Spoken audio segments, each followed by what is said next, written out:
Tonight, the big story is that 9 cabinet nominees sleeping easy after Parliament passed them and passed those names following debate in the House today. We're taking a look at their qualifications, some of the questions that have been raised regarding their suitability, and still speaking with Kevin Osido and Dr. Alex Awiti. Alex, I'd like to start with you. Your reaction to the conversation Sophia Wanuna has just had with Raphael Tuju, who's the new cabinet without portfolio. He declined to share details, specific details of his mandate, only going so far as to tell us that he will be co-opted into cabinet, saying there are examples of that in Tanzania and other parts of the world.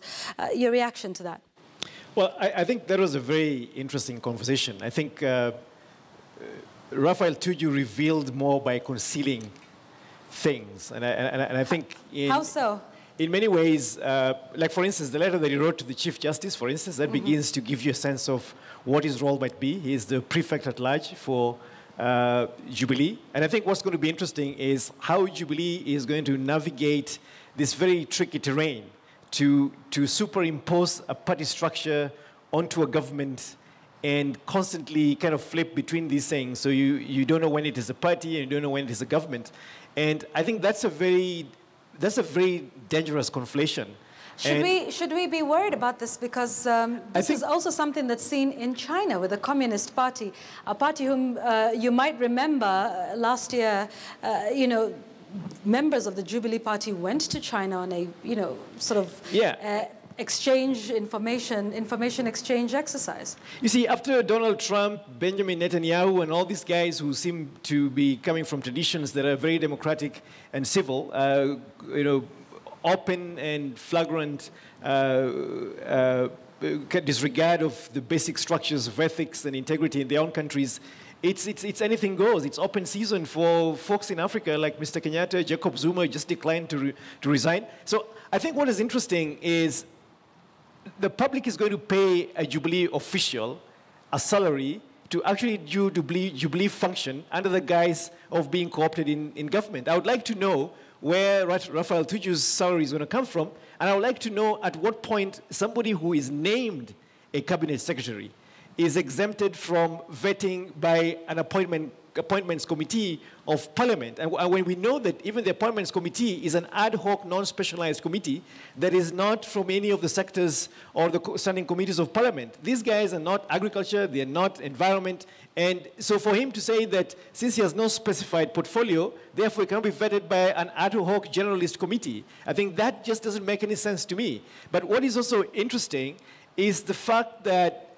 Raphael Tuju himself is also very clear about this not being about his qualification, but what the president wants. And that's what I said at the top of this conversation, that it is about politics, not moral or ethical considerations with regard to the nominees whose names have been put forth to be vetted by Parliament. And these guys also don't know what they're looking for because there are no specified roles for cabinet members. What we know is that we have cabinet secretaries, and we have permanent secretaries, and now we have cabinet administrative secretaries, and then we have the rank and file technocrats in this ministry. So again, we need to ask this very hard question: what really is the substantive role of a cabinet secretary? And therefore, what qualifications do they need? All right, and qualifications is the big one because that has come up particularly with one of those. And even as concerns have been raised over the level of education of Rashid Achesa's, his academic qualifications, you will note this, and we'll put it up on your screen in just a moment. Education qualifications are not a legal requirement to joining cabinet. Kevin, should that be the case? Should that be something that we put in there? I mean, we decided with the new constitution that we did not necessarily want, politicians, we wanted technocrats, but we didn't say exactly what education qualifications we're looking for. Do you think this is something that is important to have, Kevin? Yvonne, this is a tragedy, and it is a tragedy because you note that from 2005, when Kenya has been working very hard when Kenyans have been working very hard to have a constitution that would then provide avenues and opportunities for the citizens to achieve their aspirations and dreams insofar as leadership and governance is concerned. Coming to all the way from 05 constitutional referendum 2010 referendum when we then promulgated the Constitution in August. And really, this is a process that has taken us quite a huge tranche of time. And it's quite unfortunate that even after all this, then we're not very keen to want to give the Constitution that room for it to be able to be lived. And I think and believe, in fact, I believe that this is really not in good faith. And for the many people who have had the feeling and the discourse around political interference in leadership and governance, this indeed it is. Because we have had this kind of discussion from even at county level engagements, national level engagements, where some of very senior government, both national and county levels, cannot be able to critically think and engage in a discourse. And that is really a serious, not just academic or educational issue, but it is indeed a leadership concern to many citizens. All right. And so, yes, I believe that the Constitution was probably more or less blank to addressing this, but I think we need to now take a bit of a reflection and look at what are the lessons that we are learning even as we move on with our governance structures and systems. Okay, so you're talking about critical thinking, particularly for these cabinet secretary nominees, but the MPs might have seen it a little differently. They believe that the youthful man from Mumias is in fact fit for the job, his education notwithstanding. Gentlemen, let's listen to the MPs during the vetting process for Rashid Achesa, the nominee for Sports Ministry. And I would actually imagine and wonder why even people are thinking that Rashid must have these academic papers, as most people are saying even on social media. The drafters of the Constitution knew what they were doing. They stated very clearly that when it comes to the position of president, deputy president, governor, deputy governor, speakers of National Assembly, Senate, they should have bachelor's degrees. They knew what they wanted. But when it comes to position of CS, they did not put this as a requirement. And Mr. Speaker, when it comes to sports, it requires this type of person who is so forceful, this type of person who actually blends so well with the youth. You know very well the status of sports in our country, and we require this kind of person to come in and really help us, to boost us, actually work well. The new kid on the block, Rashid Achesa Mohammed. The confidence the president has bestowed on this young man should be an eye-opener to the young men who have been misused by members of the opposition in their areas, to throw stones, to hurl insults, and to engage in activities that are not productive to their lives. Alex, I saw you reacting to that. I've never had anything more sycophantic and more blatantly patronizing. Calling Mr. Achesa the new kid on the block, saying he's got, it's brawn over brain, saying this is what the youth need. I think that is just preposterous. Sports is not just a place where you go with nothing but air between your ears. And I think that's really not where the conversation needs to come to. But I think that's what the MPs seem to be implying, that he doesn't need to be smart. I'm sure he's a really smart person. I think he has some qualifications that may really enable him deliver on this position. But I think we need to look at the real fundamental roles of a cabinet secretary. And okay, so let me ask you this, yes. Because Rashid Achesa aside, there's all the others who've been serving previously. I mean, we said we wanted technocrats, but they're not necessarily specifically tailored for the roles they serve. And some say, well, as long as you're vetted for cabinet, you can serve in any ministry. The person at the helm of Interior is not necessarily a security expert himself. The person in charge of transport is not necessarily a transport and infrastructure or development economist, if you like. So what are your thoughts on the others? Should we start saying that we want a doctor in charge of health, that we want a security expert in charge of Interior? What are your thoughts on the people that are occupying those seats right now? So, Yvonne, I think one of the things that we need to do on this program right now, and for in the interest of the viewers, is let's forget about this illusion that there is anything technocratic about anybody who is nominated to serve in cabinet. It is not a requirement in the law, and certainly the president doesn't care about it. So the cabinet secretaries are not technocrats, period. Let's just put that aside. Now, I think what we really need to figure out is the president has his big four ideas that he wants as part of his legacy. The question is, for instance, any individual who he appoints to any of these positions, what leadership capability, what is the special thing in them that they bring to these roles, in addition to the technical capabilities that are really available in the public service? This is what we need to ask. You know, what is it that... And do you think that some of them do possess those qualities you speak of? I really doubt, because, for instance, what will Mr. Kinjuri bring to agriculture? Agriculture is comatose. It is a very complex sector. We've spent billions of dollars across the continent over 60-some years, and we are still the hungriest continent in the world. Right now, as we speak, many communities are staring starvation in the face. And this has defied all manner of government policies, all rhetoric and chest thumping and huffing and puffing. What will Kinjuri bring to this position that is unique, especially when Mr. Kenyatta has said that one of his legacy ideas or agendas is to provide, is to deliver food self-sufficiency? I asked that question. The other one is about housing and health, and then industrialization. What is it that we see? What do these individuals bring to this conversation? I think this is what Mr. Kenyatta must reassure the public about, because it is not just his legacy agenda, it is about the future of this country going forward. It is not what he wants to leave behind, it is where the country wants to go forward. All right. Kevin, you've been looking at governance for a while, and even as we have this conversation, I'd like to just ask that we put up the material and the data that we had put together in terms of ethics and what happens, the guiding principles of leadership and integrity. This is a field you are very well versed in. But my question to you is this. Do you see a situation where there will be a push and pull between a legacy cabinet and a succession one, considering the fact that the president wants to leave a legacy, the deputy president wants to succeed the president?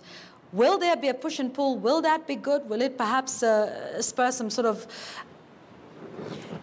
competition? I don't know what you think.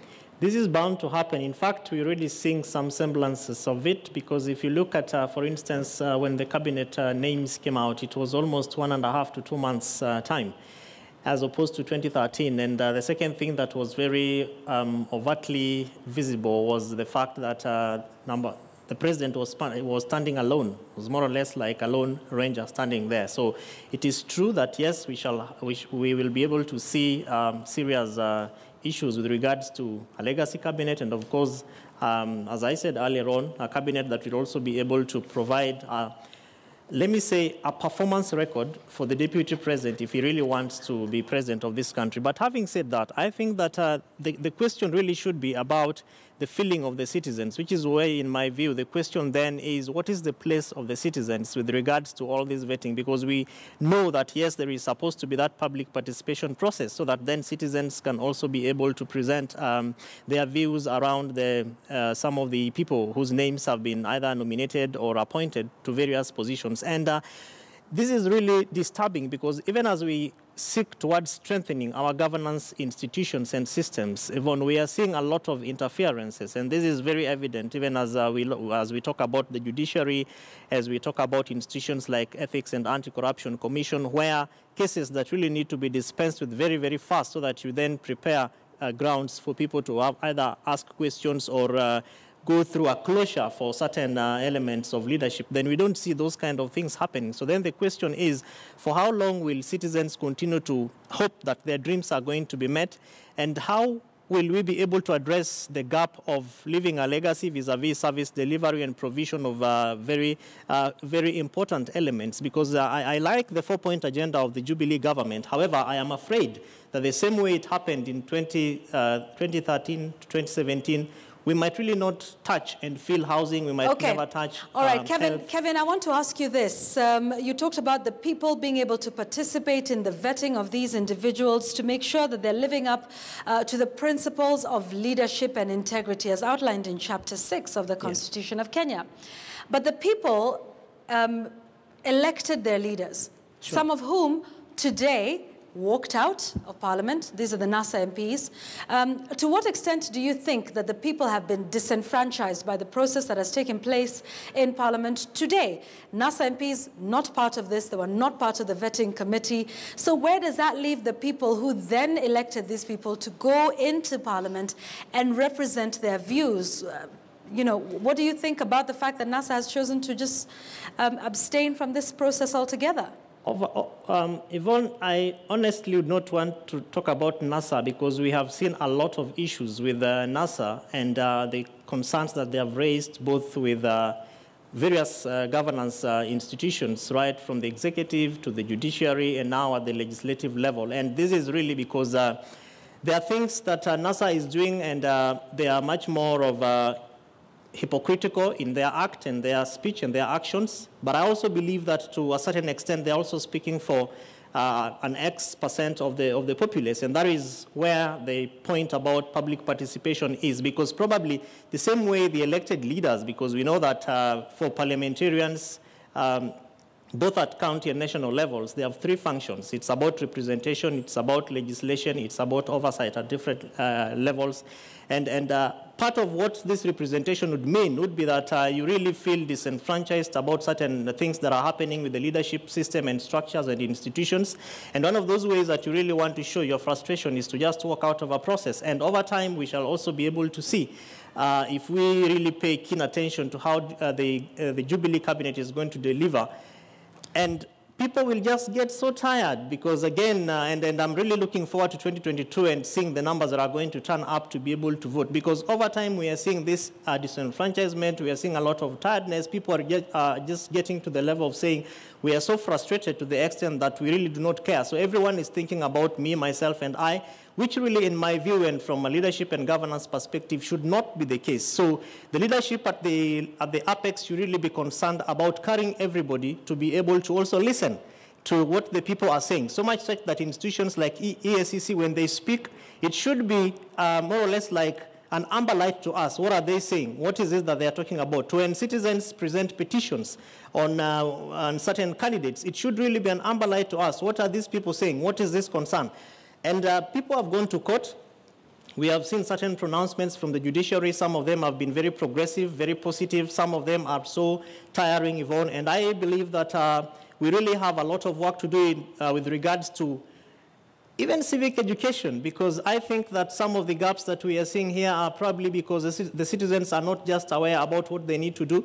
And so this, therefore, means that we need to more or less embrace a multi-sectoral approach, multi-stakeholder approach with regards to opening up spaces for the citizens to be able to get involved, participate, get informed, get educated with regards to their role, because then that should probably be able to empower the citizens to ask even the most difficult questions. And the people should also be, the leaders should also be able to listen to what the citizens are saying. All right, thank you, Kevin. 30 seconds if you can. Alex, your final thoughts. So my final thoughts that we still have a lot of work to do, as Kevin has said. And I think Mr. Kenyatta has not disappointed. He's made his intentions very clear. And this is going to be a very, very delicate balance between, his legacy and what his deputy president might want as a track record on which to run. And the president doesn't have much time. It's 5 years, and we've seen the last 5 years have gone by so quickly. He's taken on one of the most difficult set of 4 things that he wants to do. And I really doubt, I wait to be proven wrong that the caliber of men and women that he's brought into this cabinet will not deliver on those 4 big issues. All right, Dr. Alex Awiti, Kevin Osido, thank you very much for speaking with us. And many thanks as well to Raphael Tuju, the Secretary General of the Jubilee Party, who was speaking to Sophia Wanuna, our lead reporter, earlier on in the program. Thank you for watching the show tonight. Just a programming change to note. Tomorrow we won't be having the big story, but in place will be Alex Chamada with the Chamada Report, and making a return back will be Duncan Hayemba with the Untold Story. So that's it from us this week. Thanks for watching. I'm Yvonne Okwara Matole. KTN Prime is up next. Good evening.